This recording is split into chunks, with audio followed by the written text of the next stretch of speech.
Hey, what's going on, guys? This is Mias and welcome to my Cyber Dragon OTK deck profile this time. So, yes, I do believe that this deck is at least playable to a certain extent. Depends on the format, of course. Sometimes this deck actually has more potential than the control version. It really does depend on what decks are dominating.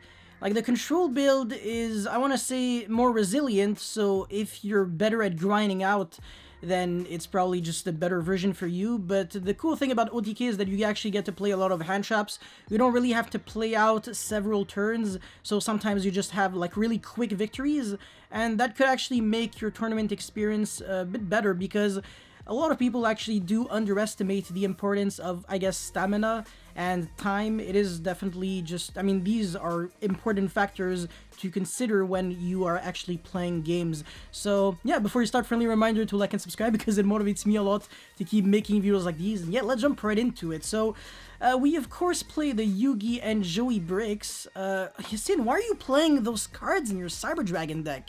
They're just vanilla monsters that don't achieve anything. Well, yeah, Red Ice Fusion, Anaconda Dragoon.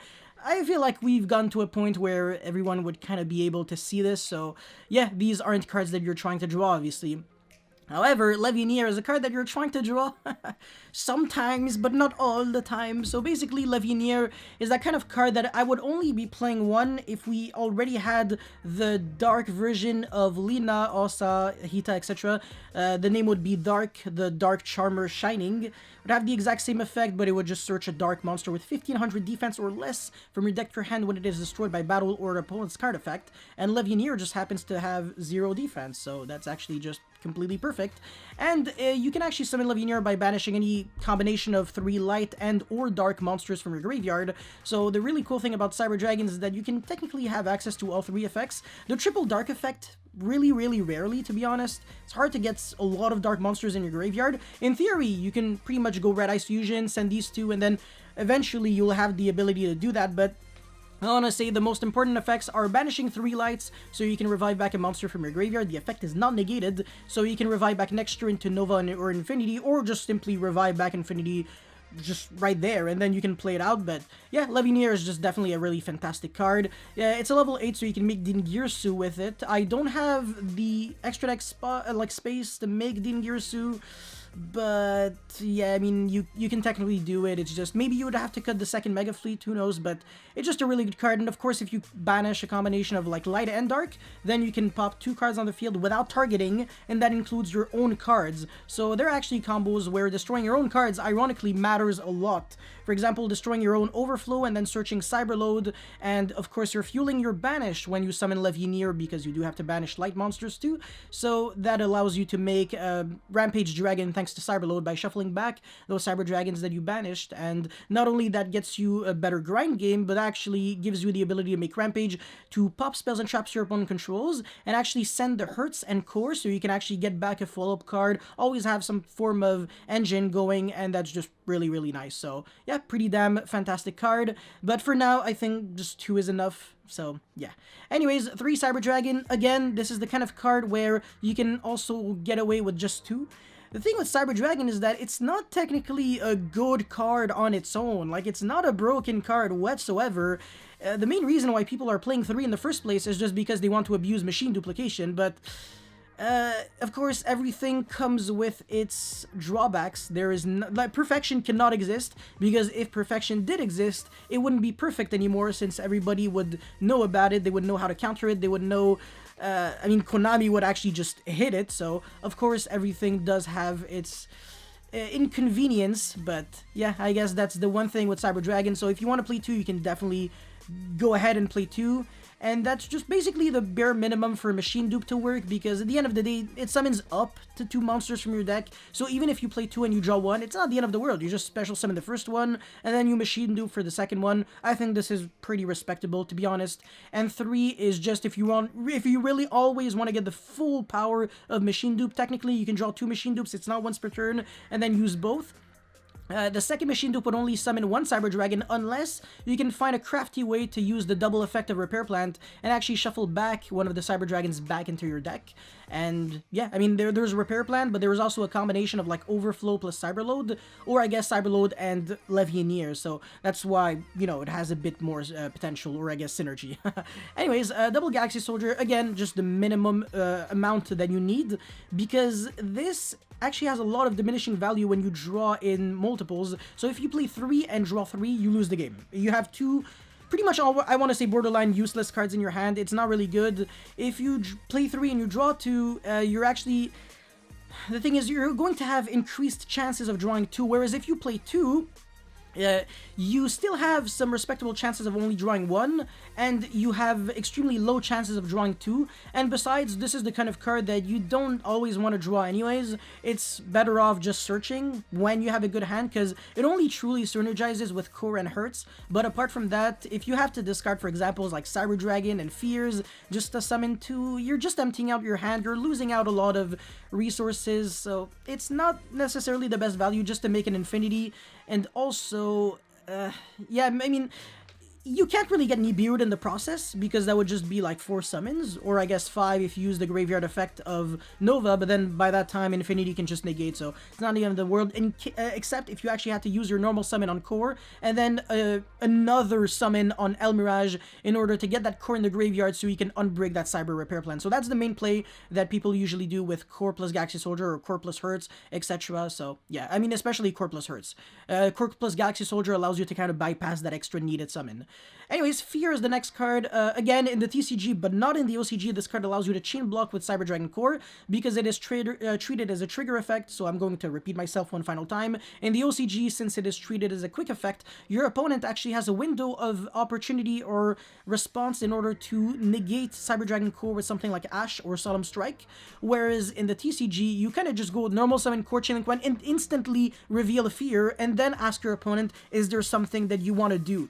So this is why Fear is significantly better in the TCG. In the OCG, I would simply not play Fear. I do not believe that just the special summon from hand is enough. The main reason why it's there is because it's a chainable, it's a searchable way to chain block your opponent. So you can kind of guarantee that search with Core, and the search with Core is sometimes enough to break boards. For example, if you draw Cyberload when you already have Levioneer, or if you search Overflow Fusion, Cybernetic Overflow, so you can kind of have that follow-up play and interrupt your opponent on their turn, which is also very, very important, because this deck doesn't really play too many trap cards. Most of the interruptions are hand traps, which are you're using it on your opponent's turn 1, and then after that, they kind of start losing a bit of value, so yeah. Anyways, 3 Hertz.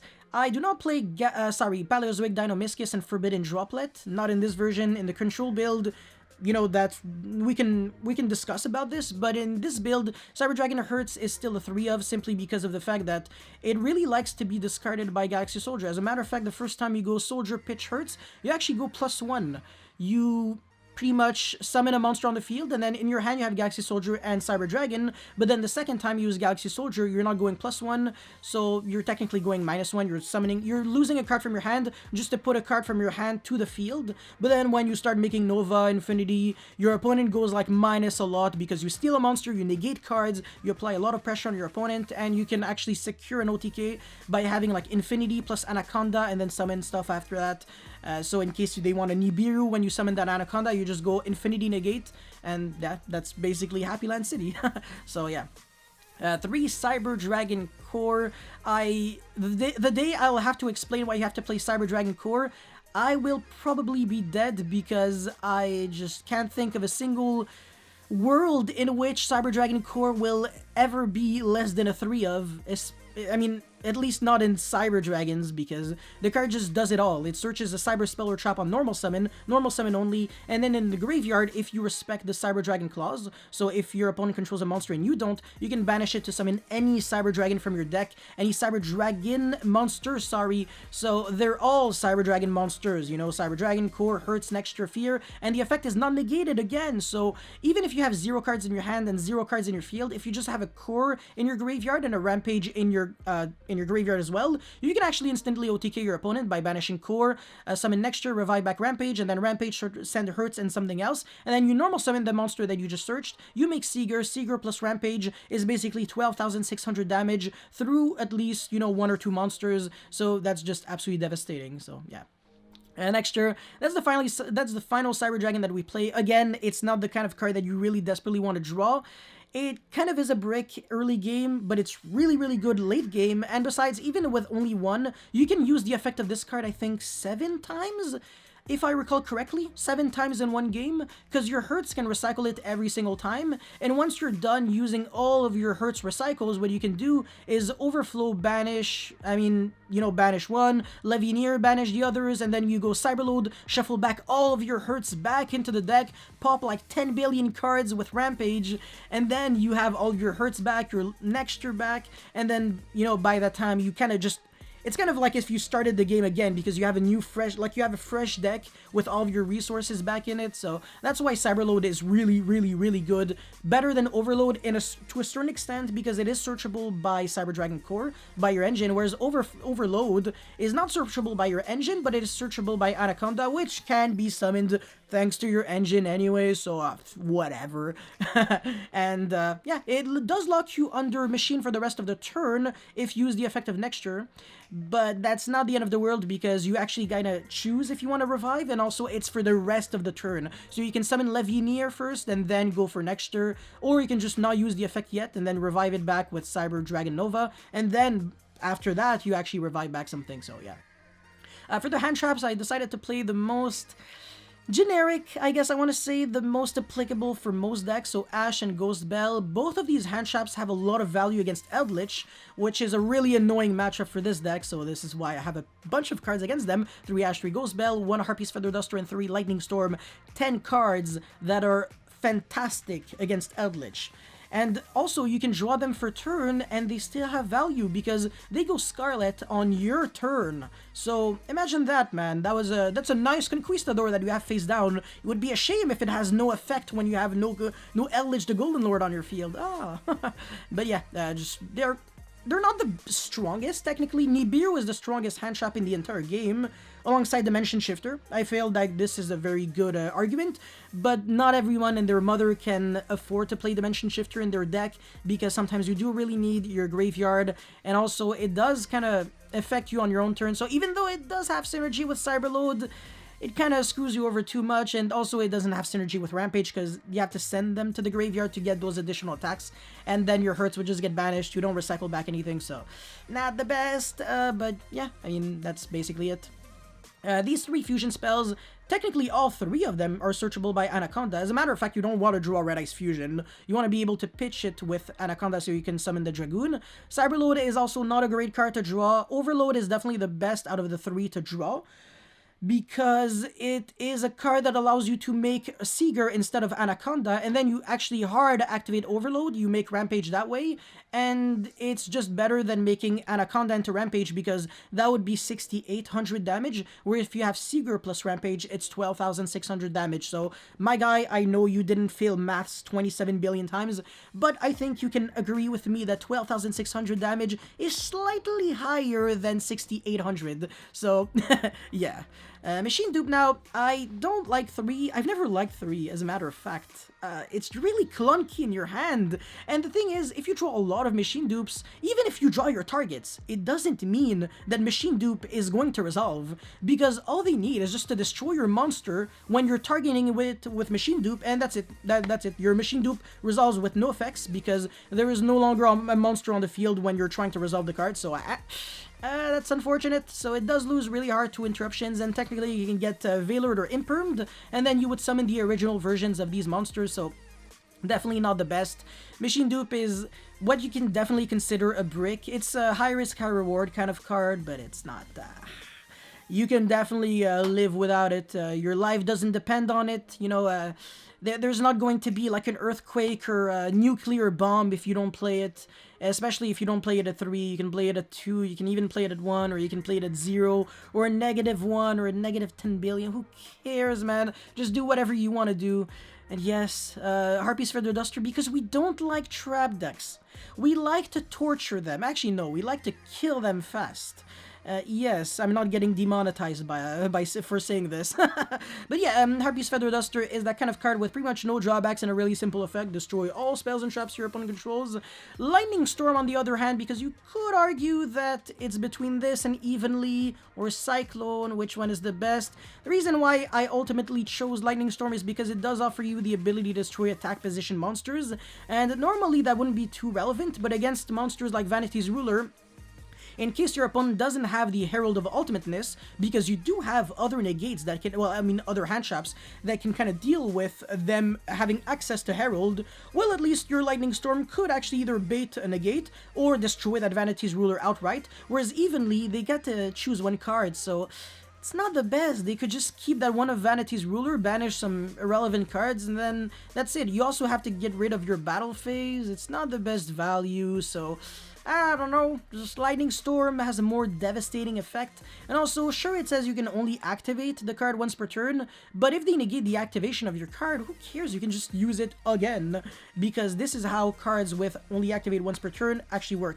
If it said you can only use Lightning Storm once per turn, that would be it would be a completely different story. Unfortunately, even if they negated the activation, you wouldn't be able to use it again, so yeah.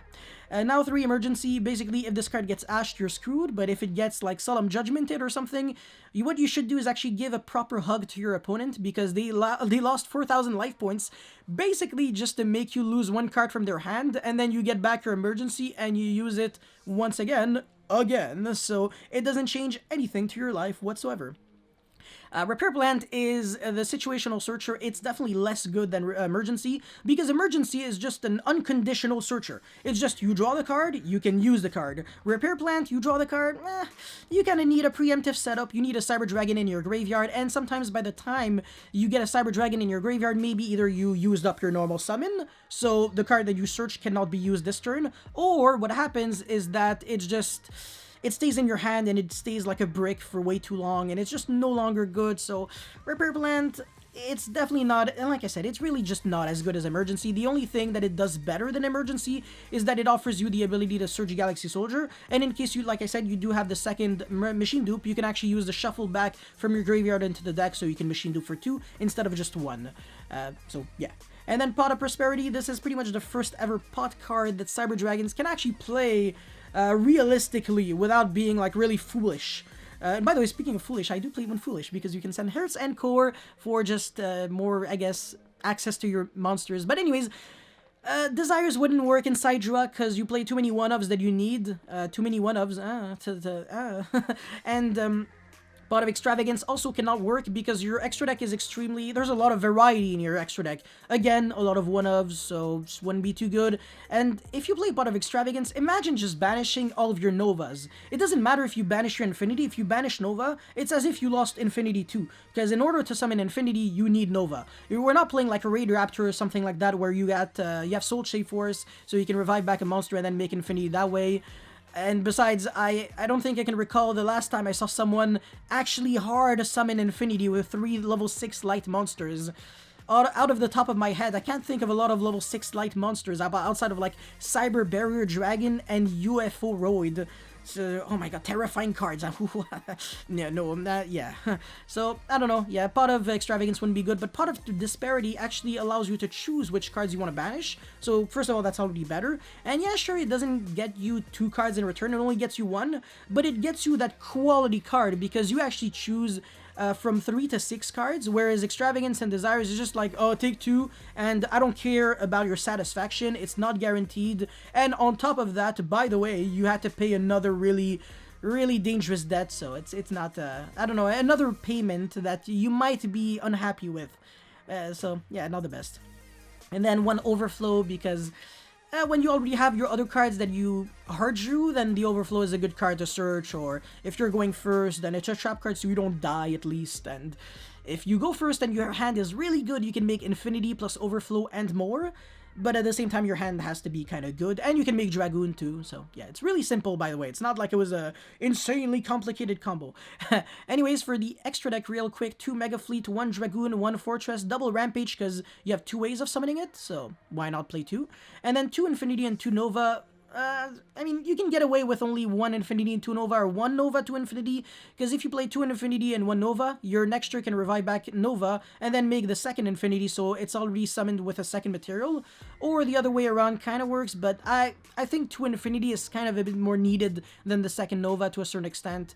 Yeah, as a matter of fact, maybe you can just cut the second Nova, it's not really needed, to be fair, and you can play something else instead, like Dingirsu maybe, so, yeah, why not do that? And then Seeger, it's, of course, a good card. Again, a lot of decks actually kind of have trouble dealing with it.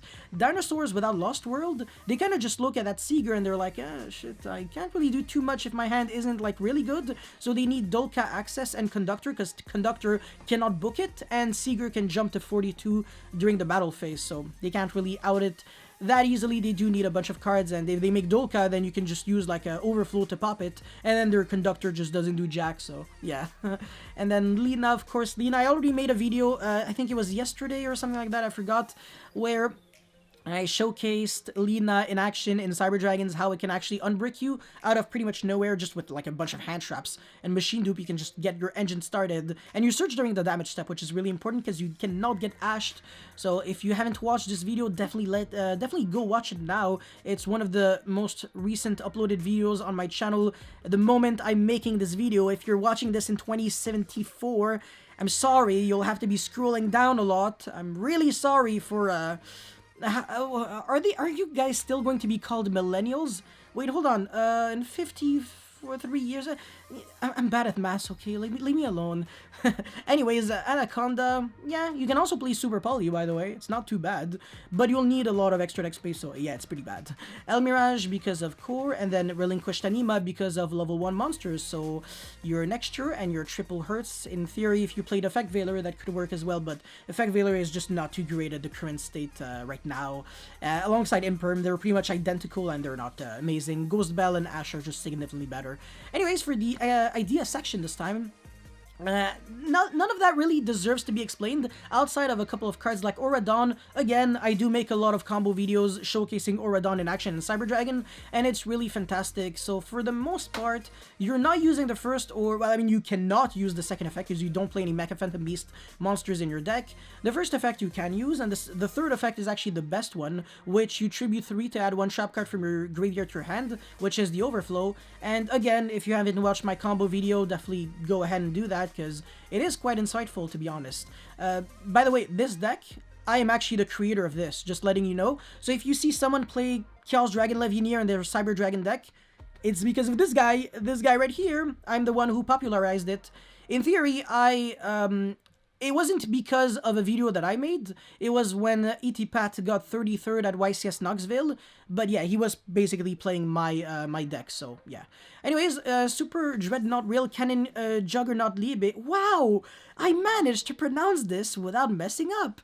Basically, you can make Gustav Max and then into Liebe with 2 cards. It's Hurts plus Nexture, but your opponent has to control a monster in the extra monster zone, so against a couple of decks, it might actually be pretty good, but you don't necessarily need it, and it's a nice OTK. I mean, you can actually deal a ridiculous amount of damage, but legit, it's not needed, so it's just especially there if you want to, I don't know, if you want to have some fun or something. I really don't know.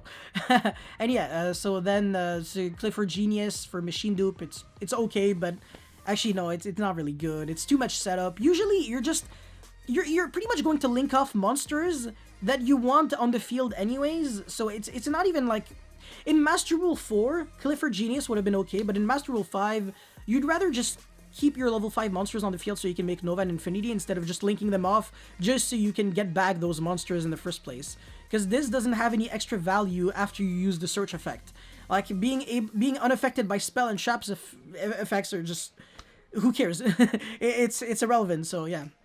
Union Carrier in Cyber Dragon, it's not that great, and it's good. It doesn't suck because it's a machine, so you can still make it after the Nexture lock, but it's not. The thing is, the extra deck space is already kind of tight, so you don't have to play Union Carrier. And then Dark Ruler No More. Again, there's a video that I made showcasing the best way to get the most out of your hand when you have Dark Ruler No More. It's just a really good video in case you haven't watched it. This is why I keep advertising myself. But yeah, Machine Dupe if you want to play the third, Mystic Mine evenly, more overflows in case you're going second. And that's basically it for the deck profile. So of course, testing video coming relatively soon, I hope. I'm getting destroyed by exams right now, so please definitely let me give me your blessings, so I'm going to ace them so I can actually get back to Yu-Gi-Oh videos, because I really want to make Yu-Gi-Oh videos instead of getting 2-0'd by my exams. So yeah, anyways, thank you very much for watching. It is really appreciated. If you guys have any comments, feedback, suggestions, ideas, complaints, definitely let me know in the comment section below. Don't forget to like, subscribe, blah blah blah, and I will see you next time. Peace.